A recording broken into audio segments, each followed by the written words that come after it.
2022년 4월 5일 새벽 예배를 하나님께 드리겠습니다. 다 같이 기도하시겠습니다.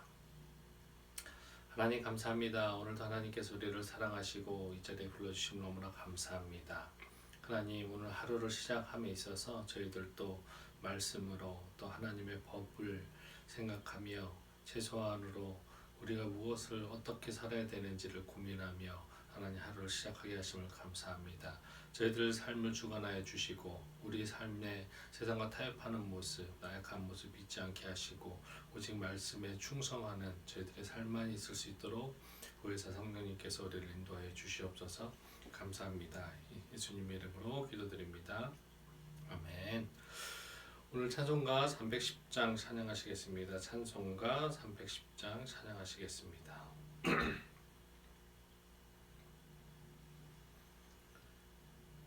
하나님의 은혜로 찬송하시겠습니다. 찬송가 310장입니다. 하나님의 은혜로 있을 데 없는 자 왜 구속하여 주는지 난 알 수 없도다. 내가 믿고 또 의지함은 내 모든 형편 아시는 주님 늘 보호해 주실 것을 나는 확실히 아네.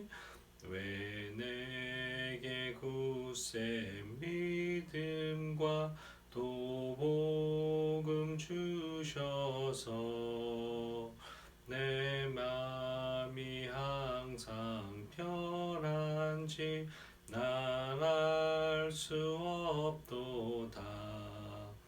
내가 믿고 또 의지함은 내 모든 형편 아시는 주님 늘 보호해 주실 것을 나는 확실히 아네. 왜 내게 성령 주셔서 내 마음 감동해 주 예수 믿게 하는지 난 알 수 없도다. 내가 믿고 또 의지함은 내 모든 형편 아시는 주님 늘 보호해 주실 것을 나는 확실히 아네. 주 언제 강림하실지 혹밤에 혹낮에 또 주님 만날 그곳도 난 알 수 없도다. 내가 믿고 또 의지함은 내 모든 형편 아시는 주님 늘 보호해 주실 것을 나는 확실히 아네. 오늘 나눌 하나님의 말씀은 요한복음 15장 18절부터 27절입니다. 다 같이 찾겠습니다. 요한복음 15장 18절부터 27절입니다.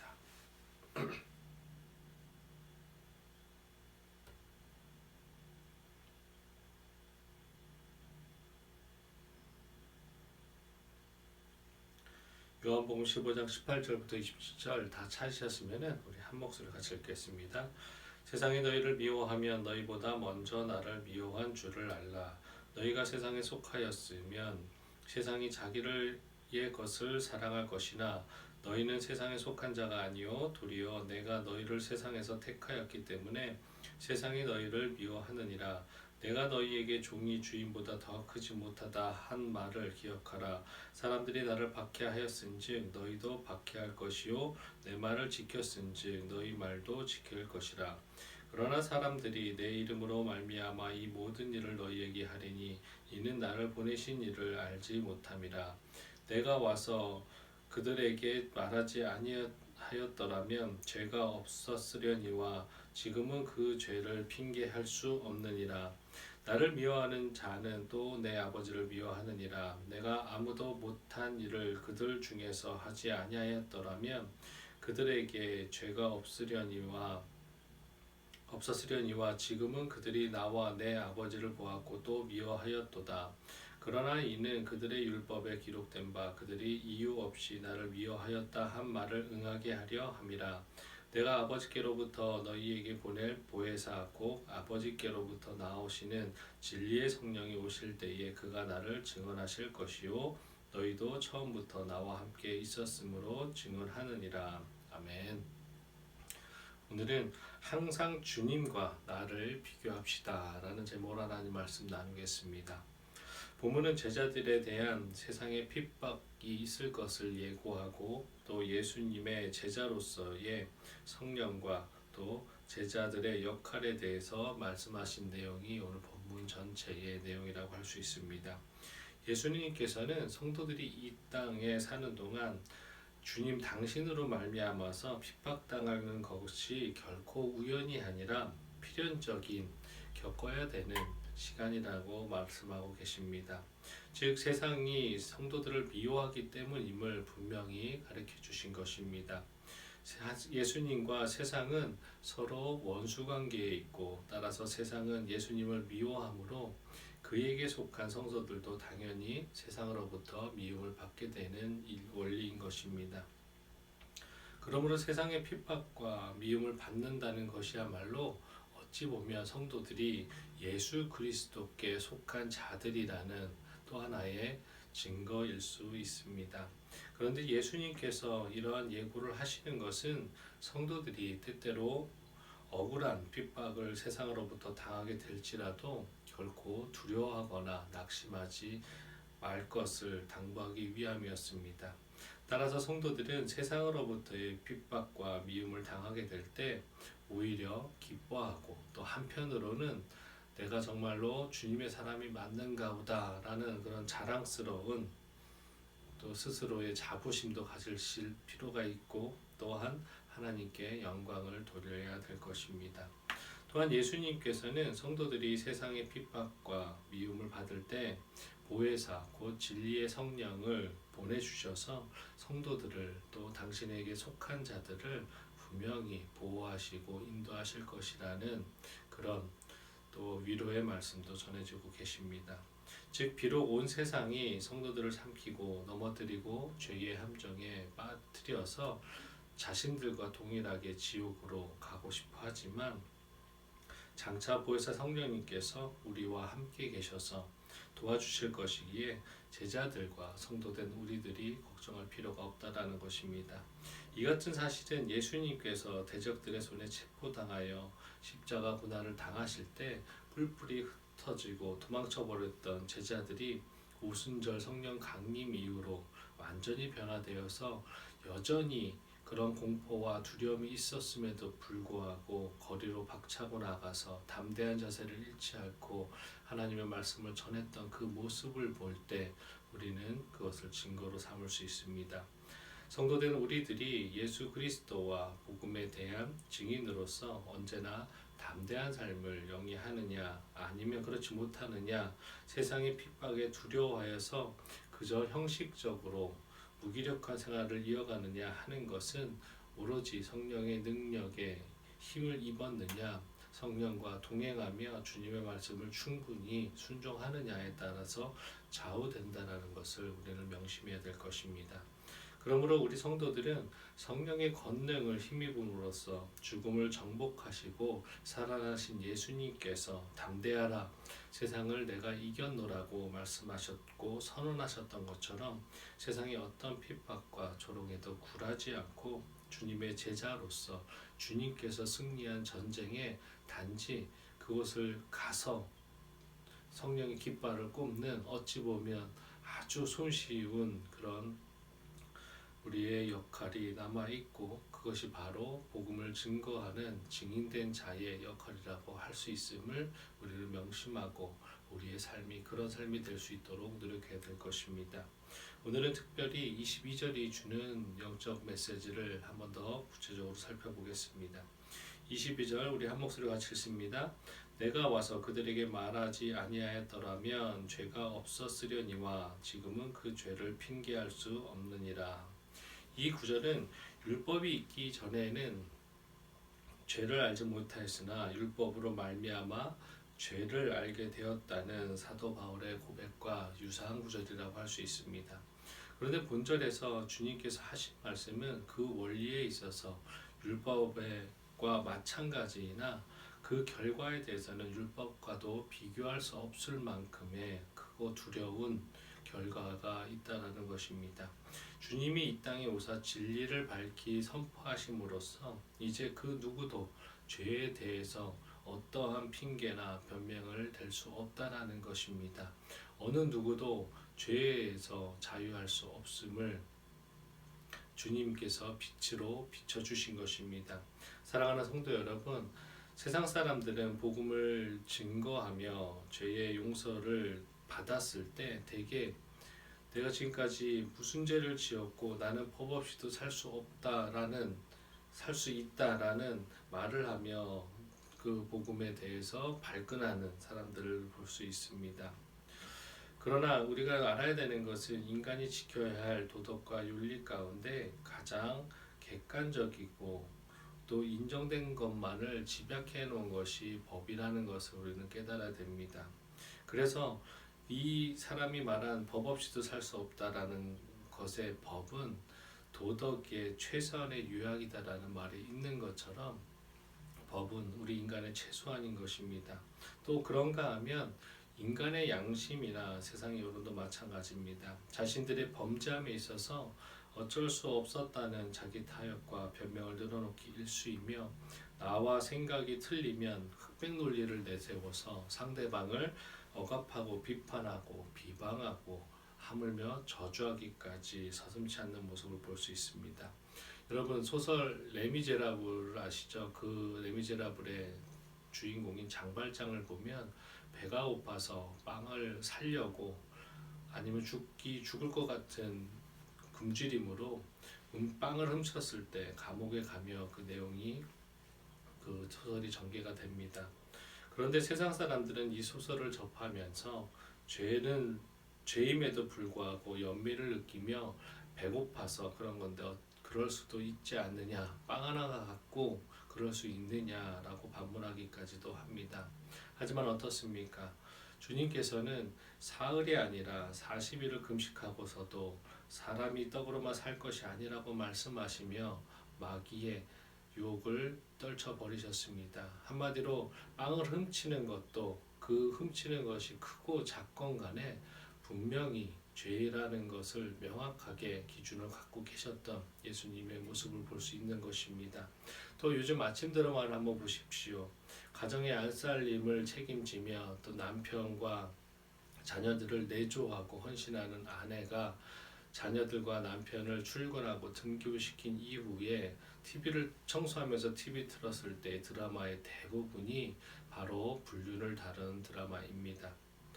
그러면서 그 드라마들을 통해서 불륜에 대한 미화가 성적 가치관이나 가정관을 영적으로 흔들어 놓는 무서운 영향을 끼치고 있는 것입니다. 이러한 세상을 향해서 주님은 분명하게 이렇게 말씀하십니다. 이 또한 여자를 보고 음욕을 품은 자마다 마음에 이미 간음하였느니라. 따라서 그리스도 앞에서 이런 불륜은 또 남이 하면 불륜이고 내가 하면 로맨스라는 이런 세상적인 이치는 그런 터무니없는 말이나 구차한 변명들은 더 이상 용납될 수 없다라는 것입니다. 그렇습니다. 주님은 절대자로서 우리에게 의와 진리에 대해서 분명하게 말씀하셨습니다. 이제 죄와 의에 대한 기준은 분명히 정해진 것입니다. 그것이 바로 우리가 지고 있는 우리가 지금도 읽고 있는 성경 말씀이라고 할 수 있습니다. 그러니 어느 누구도 죄에 대해서 이제는 그럴 수도 있지, 과 백의 그 중간 지점의 모호한 부분이 우리에게 있을 수는 없다라는 것을 명확하게 알아야 될 것입니다. 주님은 세상을 비추는, 죄를 비추는 어찌 보면 거울이라고 할 수 있습니다. 그러므로 성도 여러분, 우리들은 주님의 정해 주신 절대적인 법을 지키며 살아야 될 것입니다. 아울러 우리 모든 성도들은 율법의 완성으로 오셔서 온전한 삶을 살다 가신 주님을 닮기 위해서 최선을 다해야 될 것입니다. 그리하여서 우리 또한 주님을 따르는 제자들답게 거룩하고도 온전한 삶을 통해 세상의 악하고 더러운 모습을 드러내는 거울이 됨으로써 사람들로 자기 죄를 깨닫고 돌이키게 해야 할 것입니다. 요한복음 3장 19절부터 20절입니다. 그 정죄는 이것이니 곧 빛이 세상에 왔을 때 사람들이 자기 행위가 악함으로 빛보다 어둠을 더 사랑한 것이니라. 악을 행하는 자마다 빛을 미워하여 빛으로 오지 아니하나니 이는 그 행위가 드러날까 하며. 사랑하는 성도 여러분, 어둠은 빛이 있기 때문에 구별될 수 있고 또한 어둠을 밝힐 수 있는 것은 오직 빛밖에 없음을 우리는 명심해야 될 것입니다. 말씀의 법도를 철저하게 순종하며 또 그런 모습으로 세상과 타협하지 않으므로 존귀한 성도, 하나님의 빛의 자녀들이 모두가 되시기를 간구드리겠습니다. 그래서 오늘 하루도 또 우리의 인생과 우리의 남은 주님 만날까지의 그 모든 삶이 세상의 등불과 등대가 되어서 하나님의 자녀같이 비칠 수 있는 사랑의 빛으로 세상을 어둠을 밝히고 변화시키는 귀한 성도 되시기를, 여러분의 삶에서 빛의 존재가 되시기를 빛 대신 예수 그리스도 이름으로 축원드리겠습니다. 다 같이 기도하시겠습니다. 하나님 감사합니다. 오늘 하나님께서 우리를 사랑하여 주셔서 하나님 세상에 어떤 것도 타협할 수 없음을 하나님 다시 한번 알게 하여 주셔서 감사합니다. 하나님 명확한 기준과 법도를 세워주시고 그 법도의 완벽한 일치를 보이시며 모범을 보이셨던 주님을 바라볼 수 있도록 해주심을 감사합니다. 주님, 저희들이 오직 성령의 말씀에 또 하나님께서 주신 이 말씀을 붙들며 하나님 이 기준에 따라 사는 저희들 되게 해 주시고, 타협하거나 하나님 세상과 융통성을 발휘하며 섞여 살며 섞여 사는 저희들 되지 않게 하시고, 세상을 사는 데도 있어서 불구하고 하나님의 말씀으로 정결한 자들, 거룩한 자들 될 수 있도록 하나님 도와주시옵소서. 하나님 매 순간 주님을 바라보고 주님의 모습과 내 모습을 비교하며 주님의 모습을 거울 삼아 우리의 삶을 하나님 아버지 더 하나님 보시기에 영광되는 삶으로 살 수 있도록 도와주시옵소서. 하나님 빛 대신 예수 그리스도의 모습으로 우리의 인생이 동일하게 빛된 자녀의 모습으로 살 수 있고 세상을 변화시키고 어둠을 밝히는 저희 모든 성도님 되실 수 있도록 도와주시옵소서. 감사합니다. 예수님의 이름으로 기도드립니다. 아멘. 하늘에 계신 우리 아버지여, 이름이 그렇게 여김을 받으시오며 나라가 임하시오며 뜻이 하늘에서 이루어진 것 같이 땅에서도 이루어지이다. 오늘 우리에게 일용할 양식을 주시옵고 우리가 우리에게 죄 지은 자를 사하여 준 것 같이 우리 죄를 사하여 주시옵고 우리를 시험에 들게 하지 마시옵고 다만 악에서 구하시옵소서. 나라와 권세와 영광이 아버지께 영원히 있사옵나이다. 아멘. 우리 시간에 다 같이 기도하는 시간 갖겠습니다. 중보기도 기도해 주시고 나머지 시간에 각자 기도 제목 가지고 기도하셨으면 좋겠습니다. 첫 번째로 나라와 민족을 위해서 기도해 주십시오. 오늘은 특별히 식목일인데 하나님께서 우리에게 잘 살라고 허락하신 자연을 잘 아끼고 또한 나라 정책상으로 환경 정책이 잘 안정되어서 잘 보존하며 또 우리 후세대에게 자연을 물려줄 수 있는 저희들 될 수 있도록 기도해 주시고, 두 번째로 세계 선교를 위해서 기도해 주실 텐데 세계적으로 지금 인플레이션이 이제 발생하려고 하고 있습니다. 그래서 많은 물가 상승이 전 세계적으로 우리나라뿐만이 아니라 일어나는데 그것으로 인해서 우리 그리스도인들 또 우리 인간들이 많이 힘들지 않을 수 있도록 또 그 상황 가운데 예수님을 하나님을 찾을 수 있는 그리고 인류가 될 수 있도록 기도해 주셨으면 좋겠습니다. 그리고 마지막으로 우리 말씀 중심 교회를 위해서 기도해 주실 텐데 특별히 우리 부목사인 오 목사님이 코로나가 좀 심해서 좀 조금 고생하고 있습니다. 그래서 어제는 병원에 갔다고 하는데 저녁에 통화를 했는데 많이 안정돼서 그렇지만 아직도 조금 어지러움증이 있어서 약을 먹고 아직 병원에 있습니다. 계속해서 기도해 주셨으면 좋겠고 또한 성도님들의 건강을 위해서 서로 계속 기도해 주셨으면 좋겠습니다. 그래서 우리가 우리의 서로에 대한 기도가 끊이지 않을 때 하나님께서 우리 공동체를 보호하시고 또한 우리가 이 상황 가운데서도 무엇을 할 수 있는지 또 하나님의 영광이 무엇인지를 생각할 수 있는 넉넉함까지도 있을 것이라고 생각합니다. 우리 다 같이 기도해 주시고 각자 기도하셨으면 좋겠습니다.